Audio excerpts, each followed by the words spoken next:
the opening scene, we are introduced to an elderly homeless man, aka Hobo, traveling on a train. After a while, he gets off the train and enters a city called Hope Town, which has a graffiti-covered welcome sign that reads Scum Town. Later, Hobo is seen walking on the streets, pushing a shopping cart filled with various discarded items. During this time, he encounters an aspiring filmmaker who is recording a street fight. The filmmaker approaches Hobo and offers him $10 to participate in the fight. However, Hobo simply ignores him and walks away. "I'm a hobo, not a bum." As he reaches a bit further, he suddenly hears a distressed voice from behind. Upon turning around, he sees a man named Logan, whose face is covered in blood, with a manhole lid stuck on his neck and his hands tied. Logan approaches several people on the street seeking help, claiming that someone is pursuing him, but unfortunately, nobody is willing to assist him. Shortly after, a modern white car arrives. Logan turns to Hobo for help, but the latter disregards his plea and continues on his way. Right then, a mini truck arrives out of nowhere and collides with his shopping cart, causing his collection to scatter. Following this, a man named Drake, dressed in a white suit, steps out of the truck, revealing a pistol stuffed in his waistband. Simultaneously, Drake's two sons, Slick and Ivan, step out of the modern car and label Logan as a betrayer. It is revealed that Logan is Drake's younger brother, but their relationship is strained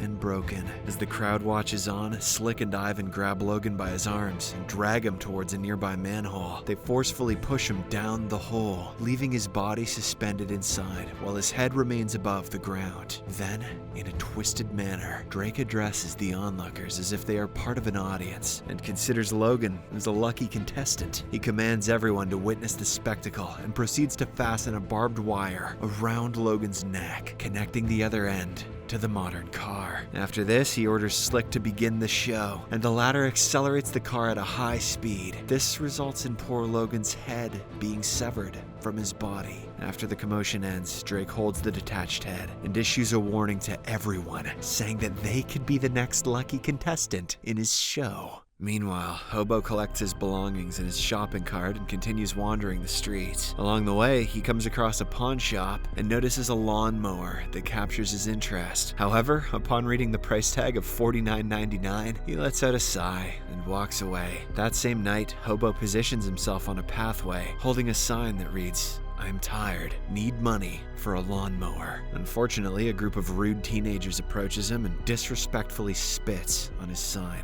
After some time, Hobo spots Slick exiting his modern car and entering a building. Curious, he follows the guy inside, only to discover Drake's gang members torturing and murdering people in an arcade-like game. As Hobo watches everything from a corner, Slick starts to harass a young boy named Otis, who owes him money. Seeing this, an escort named Abby intervenes, urging Slick to release Otis since he is just a child. She then proceeds to walk away, but Slick persuades her to accompany him to another room, promising to pay her good. Hobo, who's been closely observing Slick's actions, silently follows them. Once inside the room, Slick and Abby start making out. However, they are interrupted when a masked man enters through the garage door. He is there to actually kidnap Abby and sell her on the black market. But fortunately, Hobo arrives in the nick of time and stops the man. This angers Slick, prompting him to bring out a knife and advance towards Hobo. But against all odds, the old beggar knocks him out by striking him with a bag of coins. He then carries the gangster to the police station and tosses him onto the desk, demanding the officers arrest him.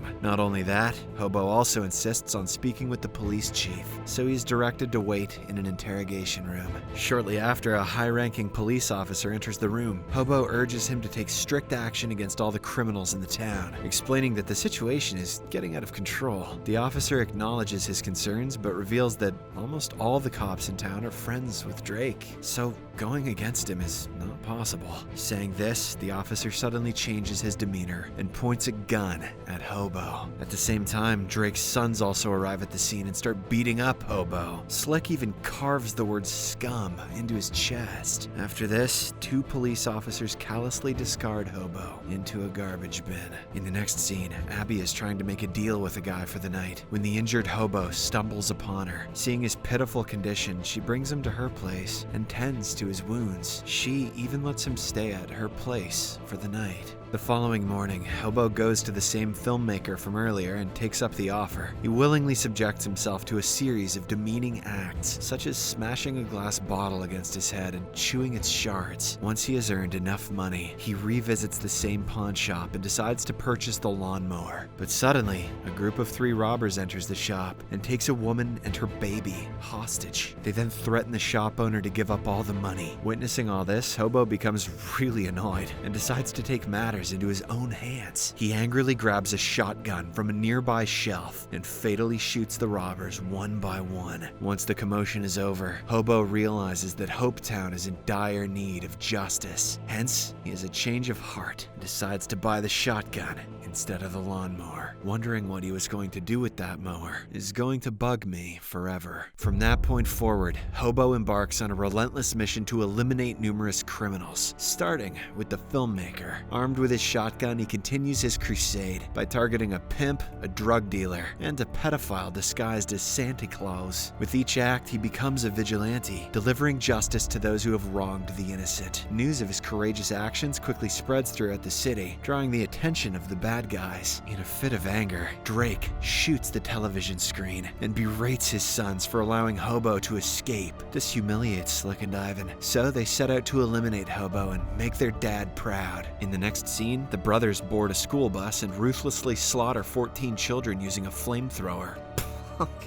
In a further display of brutality, they storm a television station during a live broadcast and murder the anchorman for praising Hobo. The brothers then continue the live broadcast and issue a chilling threat to the public. If they don't kill all the homeless people in town, their own children will suffer the same fate. In response to the threat, a horrifying massacre of the homeless population ensues in the town, with even police officers engaging in the violence. In the midst of this commotion, Abby is heading home when she is approached by 2 officers. One of them decides to exploit her for the night, but she refuses his advances and flees. Enraged, the officer pursues her and corners her near a dumpster. He attempts to assault her, but just in the nick of time, Hobo intervenes and shoots the officer with his shotgun. He then offers to accompany Abby home. However, a large crowd approaches them, prompting Abby to quickly devise a plan. She conceals Hobo in a shopping cart, covering it with the remains of the deceased officer. The plan works, and the 2 manage to pass through the crowd undetected. Shortly after, they reach Abby's residence, and Hobo finally exits the cart. To his misfortune, Otis, who is nearby, spots them and promptly informs the gangster brothers. Inside Abby's apartment, Hobo shares his idea of starting a lawn mowing business. He wants to get away from the violence and earn decent money. Surprisingly, Abby supports his idea and agrees to help him out. The 2 then decide to escape hometown and begin a new life together. However, their plans are disrupted when Slick and Ivan arrive at the apartment and break into Abby's room. Ivan inflicts wounds on Hobo using his ice skate shoes, while Slick pursues Abby. He corners her against a wall, but she fights back by grabbing a shard of glass and slashing his face. Unfortunately, this only angers Slick more, and in an act of revenge, he grabs a saw and begins hurting her neck. I heard this movie was available on Disney+. Meanwhile, Hobo manages to subdue Ivan by electrocuting him with an appliance. Upon hearing Abby's screams, he rushes to her aid and holds Slick at gunpoint. The latter tries to claim his innocence, but Hobo hears none of it and shoots him in the balls. Amidst the commotion, Ivan regains consciousness and runs away, but Hobo has no time to pursue him. Instead, he loads Abby onto his shopping cart and rushes her to the hospital. Meanwhile, a fatally injured Slick contacts his father and informs him about the situation. As he ends the call, he hallucinates a burning bus in which Hobo locks him and leaves him to die. But in reality, he passes away due to severe loss of blood. On the other hand, Hobo reaches the hospital and threatens the doctor to save Abby. They immediately comply out of fear and begin the surgery on her. Elsewhere, Drake, who mourns the loss of his beloved son, decides to recruit a pair of armored demons known as Rip and Grinder, collectively known as the Plague.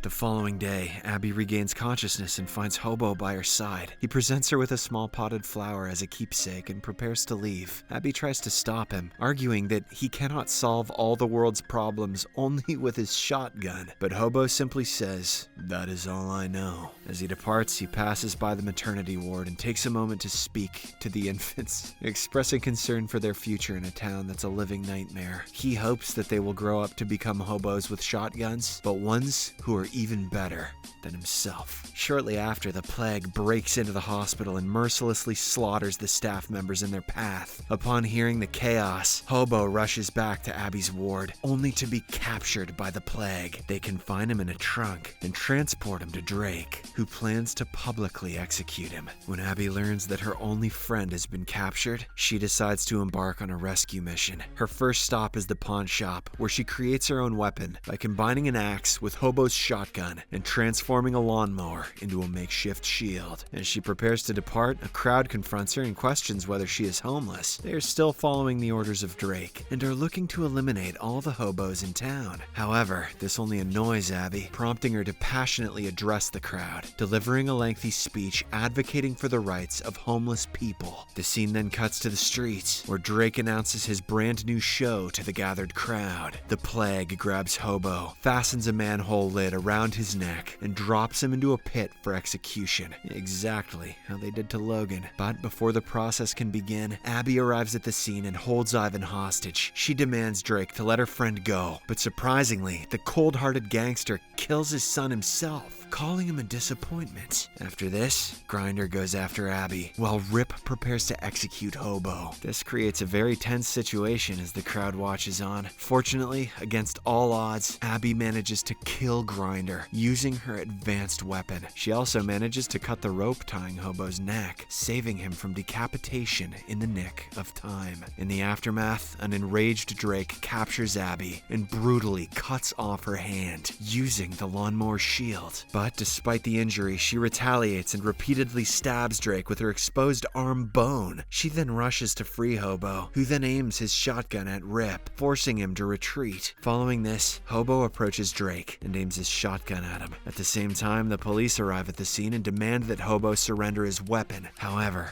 the townspeople, who have been inspired by Abby's courage, align themselves with Hobo and turn their firearms towards the police. This support, Hobo ultimately brings an end to Drake's reign by blowing off his head. This prompts the police to shoot Hobo, and the townspeople, in return, open fire on the police. The movie ends as all the people are killed on the spot, while Abby's screams are heard in the background.